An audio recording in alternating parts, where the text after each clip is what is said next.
بسم الله الرحمن الرحيم ويسألونك عن ذي القرنين قل سأتلو عليكم منه ذكرا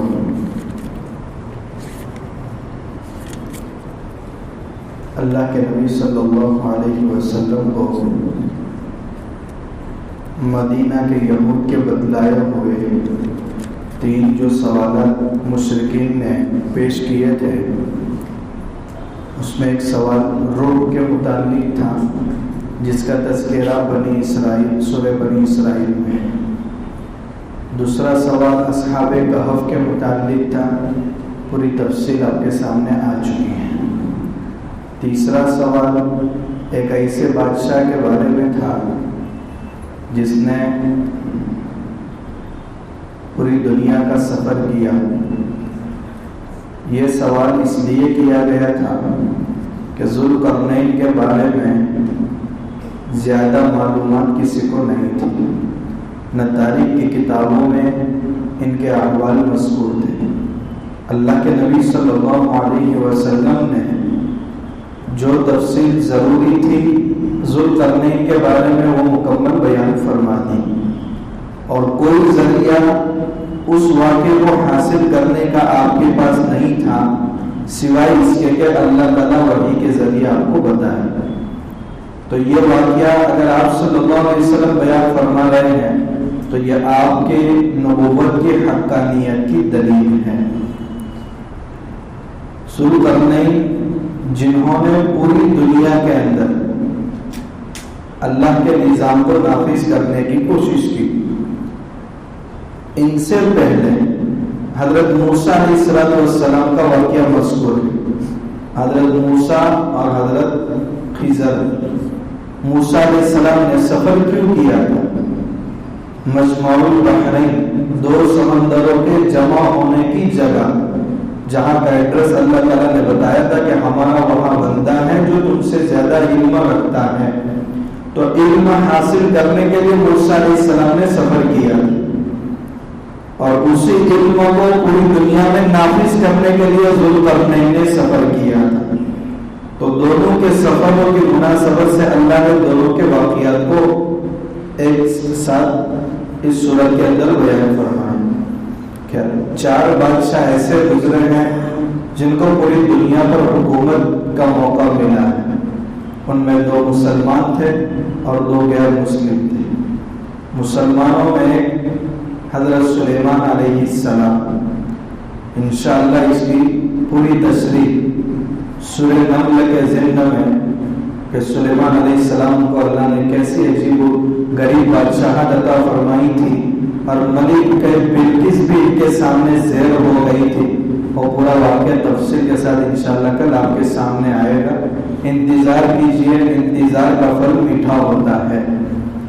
دوسرا بادشاہ جو مسلمان ہے وہ ذوالقرنین ہے، اور جو دو غیر مسلم تھے ان میں ایک نمرود ہے اور ایک بہت نصر۔ یہ چار بادشاہ ایسے ہیں جن کو پوری دنیا پر حکومت کا موقع ملا ہے، ان میں سے ایک بادشاہ کا تذکرہ آج کریں گے، اور یہ سوال اللہ کے نبی صلی اللہ علیہ وسلم سے کیا تھا۔ وجہ بتلا دی تھی کہ ذوالقرنین کو ذوالقرنین کیوں کہا گیا؟ نام تھا سکندر، اس لیے جو دیوار انہوں نے تعمیر کی تھی اس کو سد سکندری کہا جاتا ہے۔ اللہ کے نبی صلی اللہ علیہ وسلم سے اللہ تعالیٰ فرما رہے ہیں وَيَسْأَلُونَكَ عَنْ ذِي الْقَرْنَيْنِ، ذوالقرنین کے بارے میں لوگ سوال کر رہے ہیں آپ سے، قل آپ بتا دیجئے سَأَتْلُو عَلَيْكُمْ مِنْهُ ذِكْرًا، ان قریب ان میں سے کچھ باتیں میں آپ کو بتاؤں گا جب میرے اوپر وحی آئے گی۔ آپ صلی اللہ علیہ وسلم کو ذوالقرنین کے بارے میں جو باتیں بتائی گئی 16 پارے کا دوسرا پورا صفحہ اسی سے بھرا ہوا ہے۔ اِنَّا مَكَّنَّا لَهُ فِي الْأَرْضِ، ذوالقرنین کو ہم نے زمین میں بادشاہت عطا کی تھی۔ وَآتَيْنَاهُ مِن كُلِّ شَيْءٍ سَبَبًا، اور حکومتی نظام کو سنبھالنے کے لیے جو اسباب درکار ہوتے ہیں اور سارے اسباب ہم نے ان کو دیے تھے۔ مادی طاقت بھی تھی، روحانی طاقت بھی تھی، ایکسپیرینس اور تجربہ بھی تھا، وہ سارے اسباب ہم نے ان کو عطا کیے تھے۔ فَأَتْبَعَ سَبَبًا، اب آپ کی سفر کی کارگزاری شروع ہو رہی ہے۔ کون سے ملک میں کس راستے سے جانا ہے اللہ نے ان کو بتا دیا ہے. سب سے پہلے مغرب کی سمت کا سفر کیا ہے اور بالکل اقصی انتہا تک پہنچ گئے. حتی اذا بلغ مغرب الشمس، جب سورج کے غروب ہونے کی جگہ وہ پہنچے، وجدها تغرب في عين حمیہ، تو دیکھا کہ ایک کالے پانی کے اندر سورج غروب ہو رہا ہے. کیونکہ پانی کے بعد انسان کی نظر جاتی نہیں، اس لیے دیکھنے میں ایسا محسوس ہوتا ہے کہ سورج پانی کے اندر غروب ہو رہا ہے. تو جیسا محسوس ہو رہا ہے اس انداز سے اس کو نقل کیا ہے، ورنہ سورج پانی کے اندر غروب نہیں ہو رہا تھا. وجد عندها قوما، وہاں ایک قوم سے حضرت ذوالقرنین کی ملاقات بھی ہوئی. اللہ تعالیٰ فرماتے قلنا یا ذوالقرنین، ہم نے کہا اے ذوالقرنین. اللہ تعالیٰ کس سے کہہ رہے ہیں؟ ذوالقرنین سے.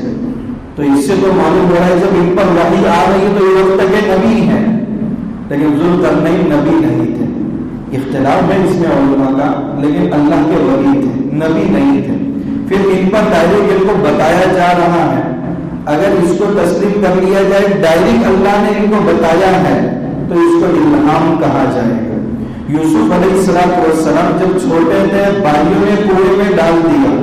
اللہ تعالیٰ فرماتے ہیں وَأَوْحَيْنَا إِلَيْكَ، ہم نے ان کے دل میں الہام کیا کہ آپ یہ جو کرتوت آپ کے بھائی آپ کے ساتھ کر رہے ہیں، ایک وقت وہ آئے گا کہ سارے کرتوت آپ ان کو بتلائیں گے. تو ظاہر سی بات ہے 40 سال تک نہیں پہنچے، ابھی وحی کا سلسلہ نہیں شروع ہوا، یہ الہام ہے. وَأَوْحَيْنَا إِلَى مُوسَىٰ أَنْ أَرْضِعِ، موسیٰ علیہ السلام پیدا ہوئے تو ان کی والدہ کے دل میں ہم نے بات ڈالی کہ بچے کو صندوق میں قید کر کے دریا کے حوالے کرو. تو اس کو وحی نہیں کہا جائے. وَأَوْحَىٰ رَبُّكَ إِلَى النَّحْلِ، اللہ نے شہد کی مکھی کو ایک بات سجائی ہے، تو اس کو الہام کہا جائے گا، اس کو وحی نہیں کہا جائے گا.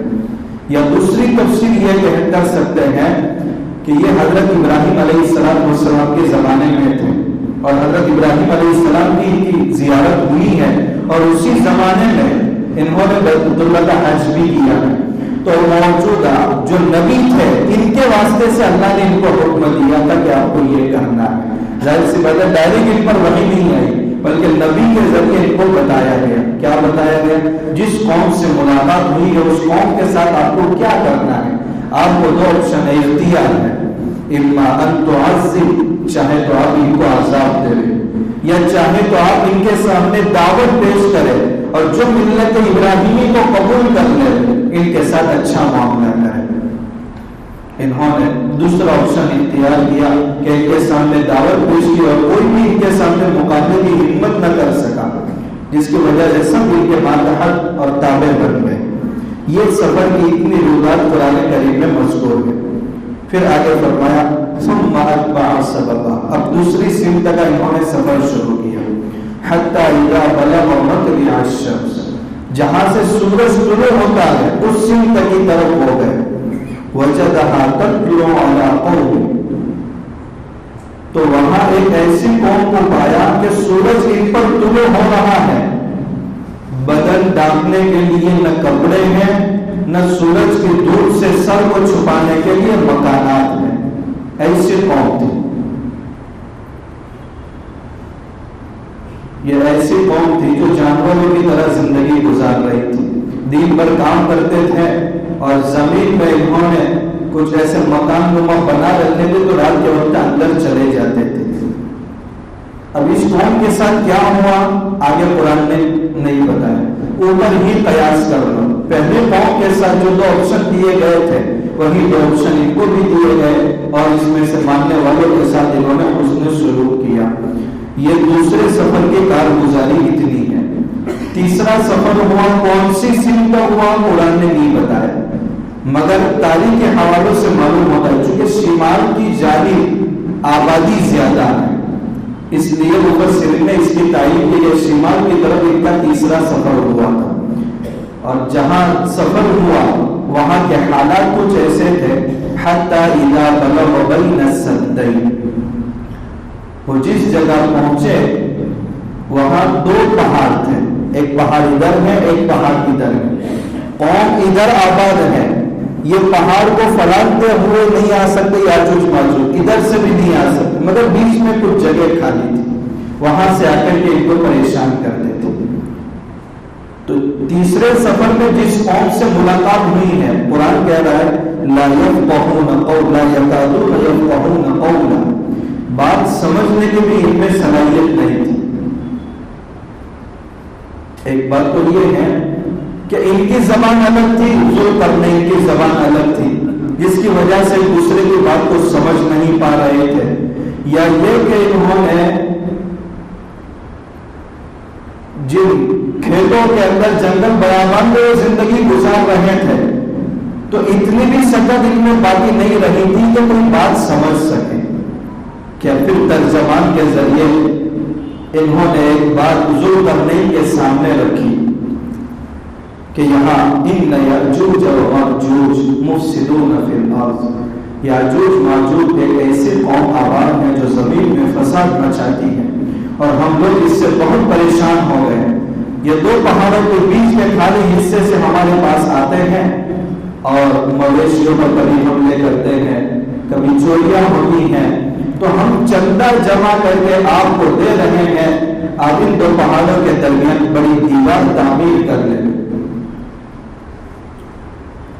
انہوں نے کہا قول ما مکنی فیہ ربی خیر، میرے رب نے جو مجھے مال دیا ہے وہ بہتر ہے، مجھے تمہارے چندے کی ضرورت نہیں ہے، بس فاعینونی بقوہ، تم کام کے ذریعے اپنی طاقت کے ذریعے دیوار کو تعمیر کرنا ہے تو تعمیر کرنے میں میری مدد کرو، باقی مال وغیرہ کی مجھے ضرورت نہیں ہے، اللہ نے مجھے بہت کچھ دیا ہے۔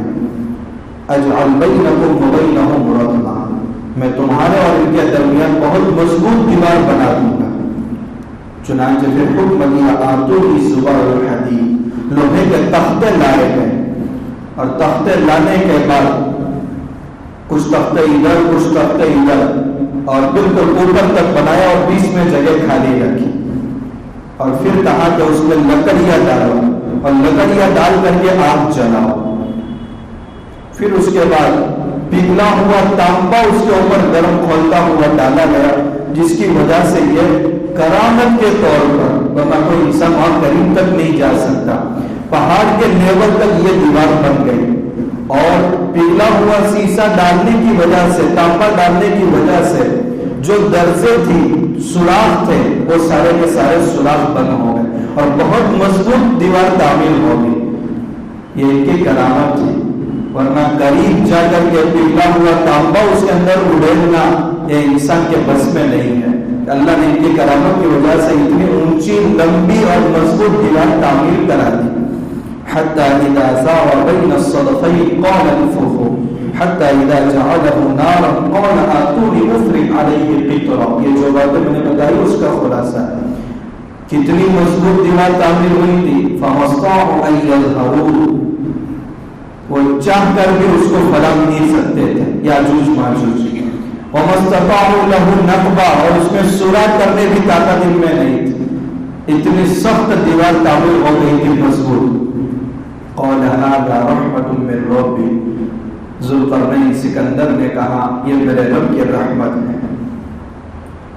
یہ دیوار کو کچھ بھی اب نہیں کر سکیں گے، یہ دیوار کب تک باقی رہے گی؟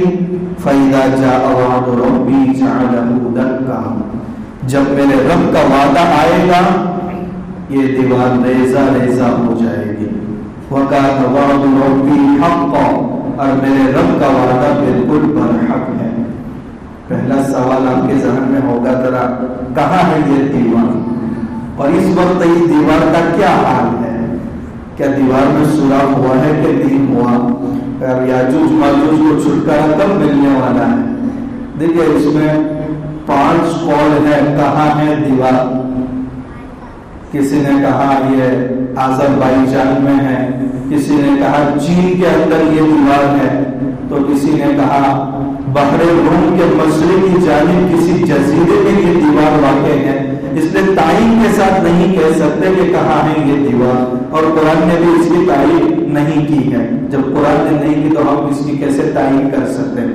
مگر ایک وقت اور قریب آنے والا ہے کہ وہ دیوار ٹوٹے گی اور یاجوج ماجوج نکلیں گے، کب نکلیں گے، کون ہے یاجوج ماجوج، انسان ہے یا جانور ہے، درندے ہیں، کون ہے، بہت ساری تفصیلات آپ کو کتابوں میں ملیں گی۔ ان سب تفصیلات کو دیکھ کر آپ فیصلہ نہیں کر سکیں گے، اس لیے جو چند معتبر روایات ہیں ان روایت کا خلاصہ میں آپ کے سامنے بتا دیتا ہوں۔ سب سے پہلے کل میں نے بتایا تھا کہ ذوالقرنین لقب والے بھی بہت سارے انسان گزرے ہیں اور سکندر نام کے انسان بھی بہت سارے گزرے ہیں، اس لیے تعین کے ساتھ نہیں کہہ سکتے۔ البتہ حضرت عیسیٰ علیہ السلام کی پیدائش سے 300 سال پہلے ایک بادشاہ سکندر نامی گزرا، یہ بت پرست تھا جس کا وزیر ارسطو نام سے مشہور تھا۔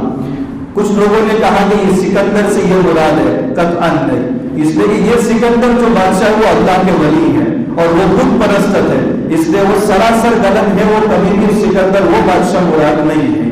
یہاں تو اللہ کے نیک ولی ہے جن کو اللہ نے بادشاہ بنایا ہے۔ یہ حضرت ابراہیم علیہ السلام کے زمانے میں تھے اور ان کی زیارت بھی ہوئی ہے اور بیت اللہ کا انہوں نے حج بھی کیا اور اللہ نے پوری دنیا کے اندر ان کو بادشاہت بھی دی ہے۔ دوسری روایت جو یاجوج ماجوج کب نکلیں گے اور کون ہیں یہ، نواس بن سمعان رضی اللہ تعالیٰ عنہ، ان کی ایک روایت ہے، مسلم شریف میں یہ روایت موجود ہے۔ فرماتے ہیں کہ ایک مرتبہ اللہ کے نبی صلی اللہ علیہ وسلم نے ہمارے سامنے دجال کے احوال بیان کیے۔ شروع میں ہم نے ایسے حالات بیان کیے تو ہمیں معلوم ہوا کہ دجال تو بہت حقیر اور گھٹیا ہوگا۔ آپ نے فرمایا کہ وہ آگ سے کانا ہوگا، لیکن اس کے بعد اتنے بھیانک اس کے احوال بیان کیے کہ ہمارے دل دہل گئے اور ہمارے اوپر اتنا روک طاری ہو گیا کہ سامنے کھجور کے جڑ میں دجال چھپا ہوا، ہم کو ایسا محسوس ہونے لگا، اتنی خطرناک گھبراہٹ ہمارے دل پر طاری ہو گئی۔ آپ نے جو احوال بیان کیے، پھر اس کے بعد مجلس برخاست ہوئی۔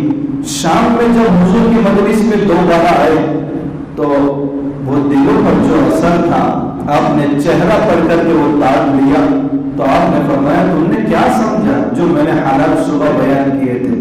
کہ یا رسول اللہ شروع کے احوال جو تھے اس سے معلوم ہوا کہ بہت حقیر ہے یہ، اور پھر آپ نے بتایا تو جس سے معلوم ہوا بہت خطرناک فتنہ ہوگا، تو ہمارے دل دہل گئے۔ آپ صلی اللہ علیہ وسلم نے فرمایا دجال سے بھی زیادہ خطرناک فتنوں کا بارے میں مجھے تمہارے بارے میں خوف ہے، دجال سے بھی بھیانک فتنے آئے ہیں۔ رہی بات دجال کی تو اس کے بارے میں گھبرانے کی ضرورت نہیں ہے، اگر میرے حیاتی میں یہ نکل آیا پوری امت کی طرف سے میں اس کا مقابلہ کر لوں گا، لیکن میری غیر موجودگی میں یہ نکل آیا تو میری امت کا حامی اور ناصر اللہ ہی ہوگا۔ پھر آپ صلی اللہ علیہ وسلم نے یہ بھی فرمایا کہ جس کا مقابلہ دجال کے ساتھ ہو جائے، سورہ کہف کی شروع کی آیات پڑھ لے، اللہ اس کی برکت سے اس کی حفاظت فرمائیں گے۔ اس لیے میں نے فضائل کو شروع میں بتائے تھے، اس لیے کم سے کم وہ شروع کی 10 آیات یا آخر کی 10 آیات ہر ایک کو یاد کر لینی چاہیے، اور اس وقت تو معمول بنا لینا چاہیے کہ ہر جمعہ کو کم سے کم ہماری سورہ کہف نہ چھوٹے۔ جو پوری نہیں پڑھ سکتے شروع کی آخر کی آیات تو ضرور پڑھ لیں۔ پھر آپ صلی اللہ علیہ وسلم نے فرمایا کہ وہ ایک آنکھ سے کانا ہوگا۔ صحابہ نے پوچھا یا رسول اللہ دجال تو پوری دنیا کا سفر کرے گا، اور آپ نے فرمایا کہ 40 دن وہ رہے گا، 40 دن میں پوری دنیا کا وہ کتنی تیزی سے سفر کرے گا؟ آپ صلی اللہ علیہ وسلم نے فرمایا 40 دن وہ پوری دنیا کا سفر کرے گا، لیکن پہلا دن 1 سال کے برابر ہوگا، دوسرا دن 1 مہینے کے برابر ہوگا، اور تیسرا دن 1 ہفتے کے برابر ہوگا، باقی سارے دن اپنے معمول کے مطابق رہیں گے۔ ظاہر سی بات ہے صحابہ کی جماعت تھی، پوچھا یا رسول اللہ اگر پہلا دن 1 سال کے برابر رہے گا تو ہم کو صرف 5 نمازیں پڑھنی ہیں یا پورے سال کی نمازیں پڑھنی ہیں؟ اگر وہ پہلا دن رمضان کا رہا تو پورے سال تراویح پڑھیں گے یا 1 مہینہ؟ آپ صلی اللہ علیہ وسلم نے فرمایا اندازہ کر کے تمہیں ہر نماز کا وقت معلوم کر کے پورے سال کی نمازیں ادا کرنی ہوگی۔ پھر آپ صلی اللہ علیہ وسلم نے فرمایا وہ اتنی تیزی کے ساتھ دنیا کے اندر سفر کرے گا جیسے ایک بادل چل رہا ہو اور اس کے پیچھے تیز ہوا لگی ہوئی ہو، وہ بادل کتنا تیز جاتا ہے، یہ دجال بھی اتنا تیزی سے وہ سفر کرے گا۔ ملک شام اور عراق کے درمیان سے یہ دجال نکلے گا اور سب سے پہلے 70,000 یہودی اول مہینے میں اس کے فالوورز بن جائیں گے۔ اس لیے ان کے گاڑیوں کے بینر اور اب دیکھیں گے دجال اس کمنگ، اور تیاریاں ہو رہی ہیں، دجال اس کمنگ، تھرڈ ٹیمپل کی تعمیر ہو رہی ہے، اور یہ سب ان کی تیاریاں آپ دیکھ رہے ہیں۔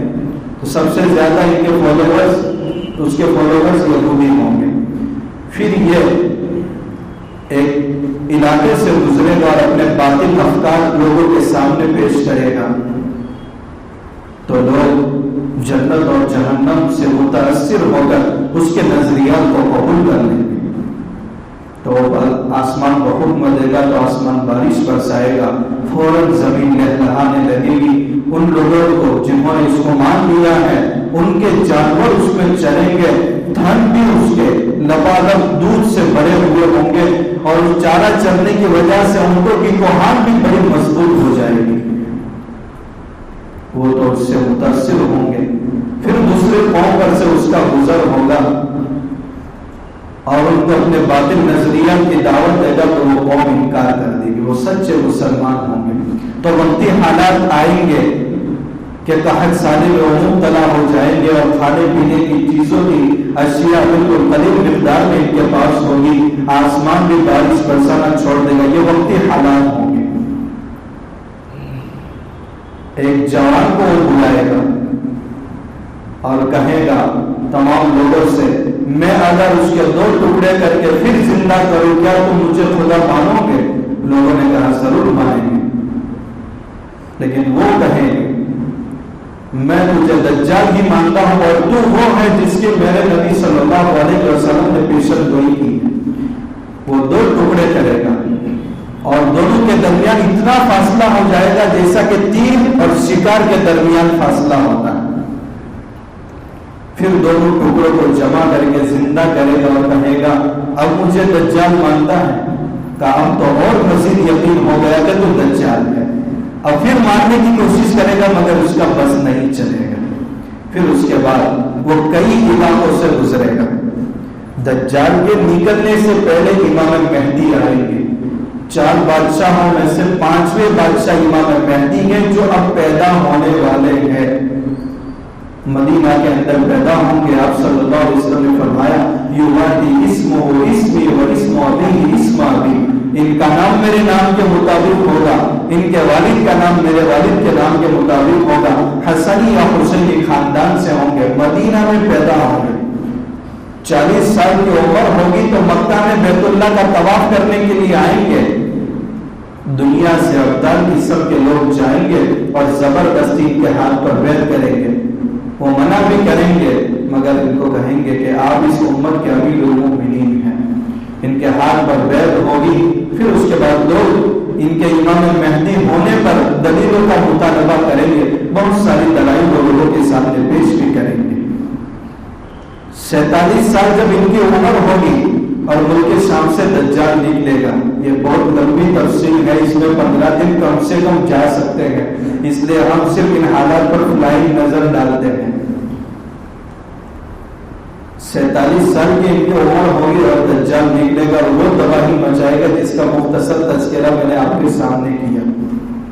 اس کو قتل کرنے کے لیے حضرت عیسیٰ علیہ السلام آسمان سے اللہ کے حکم سے دمشق کی جامع مسجد کے مشرقی کنارے پر اس انداز سے اتریں گے کہ آپ کے دونوں ہاتھ 2 فرشتوں کے کندھوں پر ہوں گے، آپ کے لیے سیڑھیاں لگائی جائے گی اور آپ جب سر اس طرح اٹھائیں گے یا نیچے کریں گے تو اس طریقے سے پانی گرے گا گویا وہ موتیا ہے، ابھی غسل خانے سے غسل کر کے آئے گا۔ مسجد میں اقامت ہو چکی ہے، نماز کی تیاری ہے اور حضرت عیسیٰ علیہ السلام آئیں گے تو امام مہدی کہیں گے حضرت امت کی امامت آپ کریں، تو وہ انکار کر دیں گے کہ اس امت کی امامت کا شرف آپ کو نصیب ہوا ہے، آپ امامت کریں۔ نماز سے فارغ ہونے کے بعد صحن کے اندر حلقے بنیں گے اور دجال کو قتل کرنے کی پلاننگ ہوگی۔ اللہ تعالیٰ نے حضرت عیسیٰ علیہ السلام کو اتنی طاقت دے رکھی ہوگی کہ جہاں تک نگاہ پہنچتی وہاں تک ان کی سانس پہنچے گی، اور ان کی سانس کے بیچ میں جو بھی آئے گا کافر وہ سب مر جائیں گے. وہاں سے جائیں گے اور فلسطین کے اندر آج بھی وہ بستی جہاں باب الغد نام کی موجود ہے اسی جگہ اس دجال کو قتل کریں گے. دجال قتل ہو جائے گا. اس کے بعد پھر حضرت عیسیٰ علیہ السلام تمام مسلمانوں کو لے کر سفر کریں گے اور یہ دیوار گرے گی سد سکندری. اور اللہ تعالیٰ کہیں گے عیسیٰ اپنے ماننے والوں کو سب کو لے کر کے کوہ طور پر چلے جاؤ اور دیگر مسلمان اپنے اپنے قلعوں کے اندر محفوظ ہو جائیں گے. اور یاجوج ماجوج اس وقت وہ دیوار کو فلان کر کے نکلیں گے یا دیوار ٹوٹ جائے گی. کچھ لوگ کہتے ہیں وہ دیوار چاٹ رہے ہیں اور پتلی ہو گئی ہے, اب قریب ہے کہ وہ ٹوٹ جائے, اس کا ہم سب کو انتظار ہے. لیکن یہ ایسی قوم ہے کہ ان کے مقابلے کی کسی میں طاقت نہیں ہوگی.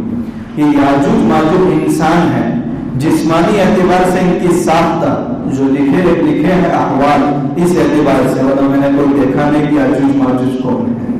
جسمانی ساختہ کے اعتبار سے وہ درندوں کی طرح نظر آتے ہیں اور صفات کے اعتبار سے وہ جناتوں کی طرح. جنات طاقتور ہیں, یہ بھی بہت طاقتور ہیں. جب وہ نکلیں گے تعداد اتنی زیادہ ہوگی کہ اگلا جو دستہ ہوگا بحیرہ تبریہ سمندر کا وہ پانی وہ اگلا دستہ پی جائے گا. اور سمندر کی پی کر وہ حالت ہوگی کہ پیچھے کا ان کا قافلہ جو آئے گا وہ سمندر کی حالت کو دیکھ کر یہ کہیں گے کسی زمانے میں یہاں پانی رہا ہوگا.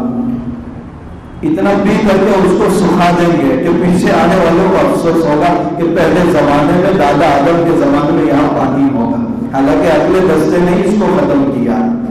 پھر اس کے بعد یہ پوری دنیا کے اندر پھیل جائیں گے اور فساد مچائیں گے. اور اس وقت چونکہ مسلمان تو قلعوں میں اور قلعوں پر محفوظ ہیں مگر وہاں چیزوں کی قلت ہو جائے گی. گائے کا ایک سر 100 دینار سے زیادہ قیمتی ہوگا. ایسے احوال پیش آئیں گے بس کھانے کو کوئی چیز مل جائے. اللہ تعالیٰ سے حضرت عیسیٰ علیہ السلام دعا کریں گے باری تعالیٰ اس مخلوق سے ہم پریشان ہو گئے, خوراک کے بھی لالے پڑ گئے ہیں. یہ لوگ بیت المقدس کے قریب جبل الحمر ایک پہاڑ کا نام ہے اس پر بھی چڑھیں گے اور چڑھ کر کے یہ کہیں گے ہم نے دنیا والوں کا خاتمہ کر دیا اب آسمان والوں کا بھی ہم خاتمہ کریں گے. تو ایک تین اس گرد سے اوپر چھوڑیں گے, اللہ تعالیٰ ان کو خون آلود کر کے نیچے بھیجیں گے اور یہ بے وقوف یہ سمجھیں گے کہ آسمان والوں کا بھی خاتمہ ہو گئے. اللہ تعالیٰ حضرت عیسیٰ علیہ السلام کی دعا سے ایک وبائی بیماری بھیجیں گے جس کی وجہ سے یہ سارے کے سارے مر جائیں گے. لیکن زمین میں بارش تک ایک برابر بھی جگہ نہیں بچی ہوگی جہاں ان کی لاش نہ ہو. اب وہ محفوظ قلعوں سے مسلمان نیچے اتر رہیں گے. حضرت عیسیٰ علیہ السلام اللہ سے دعا کریں گے کہ اللہ ان کا کچھ انتظام ہو جائے, پوری زمین ان کے مردہ لاشوں سے بدبودار بن چکی ہے اور کہاں رہے بارش کے برابر کی جگہ نہیں. اللہ تعالیٰ بڑے بڑے پرندوں کو بھیجیں گے جن کی گردنیں اون کی گردنوں کے مانند ہوں گی اور ان کو اٹھا کر دریا کے حوالے کر دیں گے. اور پھر اللہ تعالیٰ ایک بارش برسائیں گے. کوئی جنگل کوئی جگہ ایسی خالی نہیں ہوگی جہاں بارش نہ برس, اور اللہ تعالیٰ یہ ساری بدبو ختم کر دیں گے اور پھر اس کے بعد صرف اس زمین پر مسلمان کی آباد ہوں گے.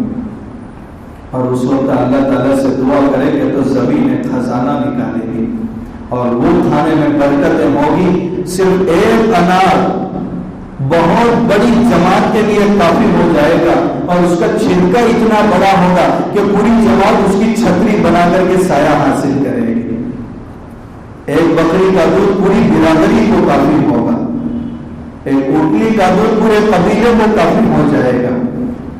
زمین وہ سب اپنے خزانے نکالے گی. 40 سال تک یہ دور رہے گا.